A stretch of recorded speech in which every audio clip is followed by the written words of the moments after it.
নমস্কাৰ শিক্ষামূলক YouTube channel আপোনালোক সকলোকে স্বাগতম জনাইছোঁ। আমি আজি এই ভিডিঅ'টিত নকিয়াৰ এতিয়ালৈকে আটাইতকৈ কম দামৰ স্মাৰ্টফোনটোৰ বিষয়ে আলোচনা কৰিম। ভিডিঅ'টো আৰম্ভ কৰাৰ আগতে আপোনালোকক জনাওঁ যে আপোনালোকে এতিয়ালৈকে যদি আমাৰ ইউটিউব চেনেলটোক ছাবস্ক্ৰাইব কৰা নাই তেতিয়াহ'লে এতিয়াই ভিডিঅ'টোৰ তলত থকা ছাবস্ক্ৰাইব বাটনটোত ক্লিক কৰি আমাৰ ইউটিউব চেনেলটোক ছাবস্ক্ৰাইব কৰি লওক, কিয়নো আমি প্ৰতিদিনে এই ধৰণৰ ভিডিঅ'সমূহ আপোনালোকৰ বাবে লৈ আহিম। তেন্তে পলম নকৰি আহক আৰম্ভ কৰোঁ আমাৰ আজি এই ভিডিঅ'টি। শুনিবলৈ পোৱা মতে নকিয়াই এতিয়ালৈকে আটাইতকৈ কম দামৰ স্মাৰ্টফোনটো লঞ্চ কৰিবলৈ গৈ আছে, যাৰ দাম মাত্ৰ ৪,০০০ টকা হ'ব,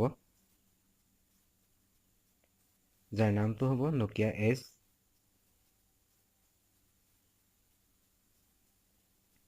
ইয়াৰ কেইখনমান ছবি মুকলি হৈছে বজাৰত।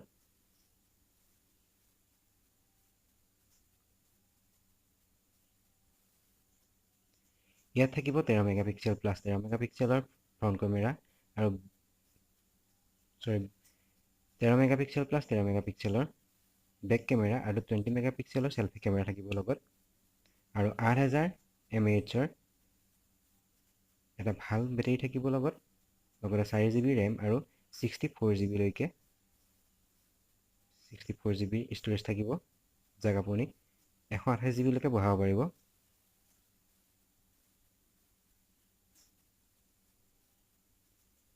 তেন্তে অপেক্ষা মাত্ৰ এই ফোনটো লঞ্চ হোৱালৈ।